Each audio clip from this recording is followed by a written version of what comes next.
சிவம் சிவம் நாராயணம். எல்லாம் வல்ல வைகுண்ட பெருமானின் பொற்பாதம் பணிந்து இன்றைய பதிவாக அருள்நூலிலிருந்து தேவலோக செய்திகளை காண்போம். சான்றோர்களை நேற்றைய தொடர்ச்சியாக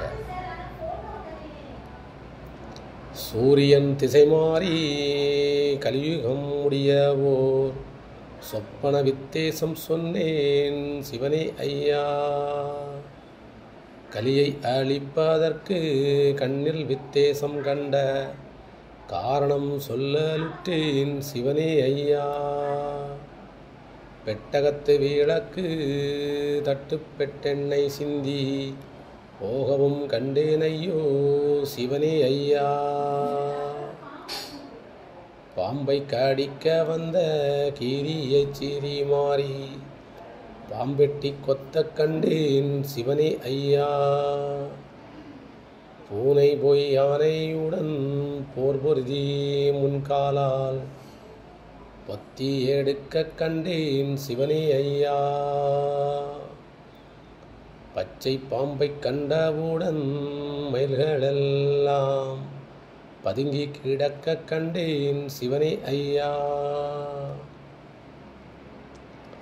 ஆலாகருடனையும் சிட்டி ஒட்டி பறந்து அடித்து எடுக்க கண்டேன் சிவனே ஐயா.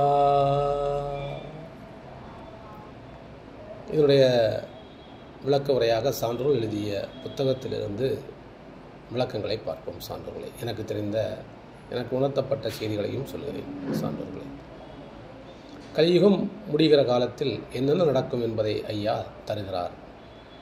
அதனால் அனைத்து மக்களும் பொறுமையாக கேளுங்கள். மிகவும் பொறுமையாக இருந்து உற்று கவனித்து இந்த செய்திகளை முழுமையாக கேளுங்கள். சூரியன் பொதுவாக கிழக்கில் உதிக்கும். ஆனால் களி முடிகிற அழிந்து போகின்ற காலத்தில் திசை மாறி உதிக்கும்.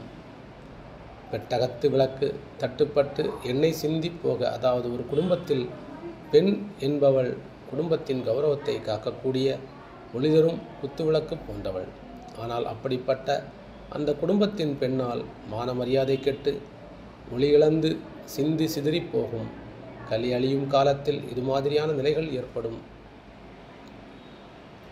மைநெறிய பெண்ணார் மனுநீதம் காணாது கற்றழிந்து பெண்கள் கற்பு மிக தவறும் என்று எம்பெருமான் அகிலத்திரட்டு அம்மானையில் தந்திருக்கிறார். இன்றைய பெண்கள் நீதி நேர்மை, கணவன் சொல் கேளாமை சில இடங்களிலே நாம் பார்க்கிறோம். தன் மூப்பெடுத்து குடும்பத்தை கணவனை விட்டு பிரிந்து செல்கிறாள். அதற்கு பிறகு அந்த குடும்பங்கள் படக்கூடிய பாடு அதுதான் ஐயா மிக தெளிவாக சொல்லுகிறார். பெட்டகத்து விளக்கு தட்டு பெட்டெண்ணெய் சிந்தி போகும் கண்டேன் ஐயோ சிவனே ஐயா என்று ஐயா தெளிவாக சொல்லுகிறார். அதனால் அனைத்து சான்றோர்கள் மக்களும் பொறுமையாக வாழுங்கள். ஐயா சொன்ன வாக்கிய அருள்வாக்கு நெறிமுறைப்படி வாழுங்கள். பாம்பை கடிக்க வந்த கீரியை பாம்பெட்டி கொத்தியதாம். கீரியை கண்டால் பாம்பு பயந்து நடுங்கி ஓடிவிடும். கீரியின் கண்களில் ஒளியானது பாம்பின் மீது பட்டாலே பாம்புக்கு ஆபத்துதான். அத்தகைய தன்மை பொருந்திய கீரியை பாம்பு கொத்துமாம். அப்படிப்பட்ட பொல்லாத கேடுகட்ட கலியாகும். மெதுவாக நாட்டை காப்பவர்கள் வீரர்கள். ஆனால் அந்த வீரர்களையே பகைவர்கள் கொண்டு போயிருக்கிறார்கள். ஈனருக்கு காலம் ரொம்ப ரொம்ப உண்டாகும் என்பது அகிலம்.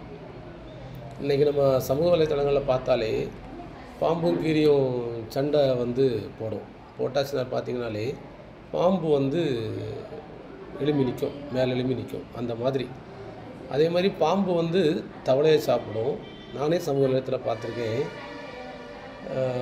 தவளை ஒரு பாம்பை சாப்பிடுது. இப்படி தலைகட்டி கலியுகத்தில் மாறுது பார்த்திங்களா. ஐயா 200 வருஷத்துக்கு முன்னாடியே நம்மள்கிட்ட சொல்லிட்டு போயிட்டார். இப்படி நடக்கும் இந்த கலியுகத்தில். நம்ம அது அப்படியே நடந்துக்கிட்டு இருக்கு பாருங்கள். அடுத்தது, பூனை யானையுடன் சண்டையிட்டதாம். யோசித்து பார்த்தால் ஆச்சரியமாகத்தான் தெரியும். 1008 மாசி 20 தட்சணம் வந்த ஐயா சொன்னவைதான் இப்பொழுது நடந்து கொண்டிருக்கின்றது. இப்போது மனித வாழ்வில் பார்க்கிறோமே, ஒரு உயர்ந்த உத்தமனை ஒன்றுக்கும் ஆகாத உதவாத இழிந்த குணமுடைய ஒருவர் அதட்டி மிரட்டி கைக்கூலி வாங்கி அடித்து காரியத்தை சாதித்துக் கொள்கிறார்கள். மேலும் அன்பு, அடக்கம், பொறுமை, தன்மானம் போன்ற நற்குணம் பொருந்திய பெரியவரை குணத்தால் சிறிய ஒருவன் பல வகைகளிலும் துன்புறுத்தி காரியத்தை சாதித்துக் கொள்கிறான். இதுவும் இந்த கலியுகத்திலே மிக சாதுரியமாக, மிக வேகமாக நடந்து கொண்டிருக்கிறது. பலம் பொருந்திய நல்ல மேன்மை குணம் படைத்த சான்றோர்கள் மிகவும் அமைதியாக, பொறுமையாக, பயந்து பதுங்கி வாழ்கிறார்கள். அதுவே ஈனம் குடைத்தவர்கள் அவர்களை அதட்டி அவர்களை கொன்றுவிடுவேன் என்று பயமுறுத்தி அவர்களிடமிருந்து காரியத்தை சாதித்துக் கொள்கிறார்கள். பணமாக இருக்கட்டும், நிலமாக இருக்கட்டும் பிடுங்கிக் கொள்கிறார்கள். இது கலியுகத்திலே மெத்த நடக்கும் என்பதை தெளிவாக சொல்லியிருக்கிறார். அடுத்து, பச்சை பாம்பை கண்டவுடன் மயில்களெல்லாம் பதுங்கி கிடந்ததாம். பச்சை பாம்பு என்றாலே மயில்களுக்கு ஆனந்தம்தான். தன் தோகையை விரித்து ஆடி தன் மகிழ்ச்சியை காட்டி பாம்பை விழுங்கிவிட்டு சாதுவாக திரியும். இத்தகைய கொடிய செயல்களை செய்யும் மயிலானது பதுங்கி கிடக்குமாம். அதுபோல் தலைவர்கள் போல் நடிப்பவர்கள் நிறைய பேர் இருக்கிறார்கள். அத்தேவர்களை நம்பிவிடக்கூடாது. அவர்கள் வெறுத்து ஒதுக்க வேண்டும். சட்டைக்குள்ளே பதுங்கி இரு என் மகனே ஆகமதில் எம்பெருமான் தந்தபடி மயிலும் பதுங்கி வாழ்கிறது. சட்டைக்குள்ளே பதுங்கி என்றால் பொறுமையாக, எளிமையாக, ஆங்காரத்தை அடக்கி அன்பாக இருக்க வேண்டும் என்பதாகும். ஆலா கருடனையும் சிட்டிலேட்டி பறந்து அடித்து எடுத்ததாம். ஆலாகருடன் பெரிய பறவை. எவ்வளவு உயரத்தில் பறந்து சென்றாலும் கீழேயுள்ள இரையை அடித்து பிடித்து தேடிக்கொள்ளும். ஆனால் சிட்டுப்பறவையானது ஆலாகருடனை விட மிக மிக சிறிய, அதிக உயரத்தில் பறக்க முடியாத பறவை. அத்தகைய சிறிய சிட்டானது அத்தனை உயரத்தில் பறக்கும் ஆலாகருடனையே அடித்து கீழே தள்ளுமாம். இப்பொழுது பாருங்கள், ஒரு ரிமோட் மூலம் எந்த ஒரு பெரிய எவ்வளவோ தூரத்தில் உள்ள காரியத்தையும் சாதிக்கிறார்கள். அப்போ எவ்வளவு இந்த கலியுகத்திலே என்னென்ன விஷயங்கள் நடக்கும். மனிதர்கள் மனிதம் கெட்டு போவார்கள், சாராம்சம் கெட்டு போயிடுவார்கள், ஆகமங்கள் கெட்டழிந்து போயிடும். நேற்று பதில் பார்த்தோம். அது மாதிரி இறைவனார் இந்த பூலோகத்துக்கு வந்து 190-200 வருடங்கள் ஆகிறது. வந்து அனைத்து செய்திகளையும் மிகவும் பொறுமையாக நமக்கு கற்றுக் கொடுத்திருக்கிறார். நீங்கள் மிக பொறுமையாக வாழுங்கள்.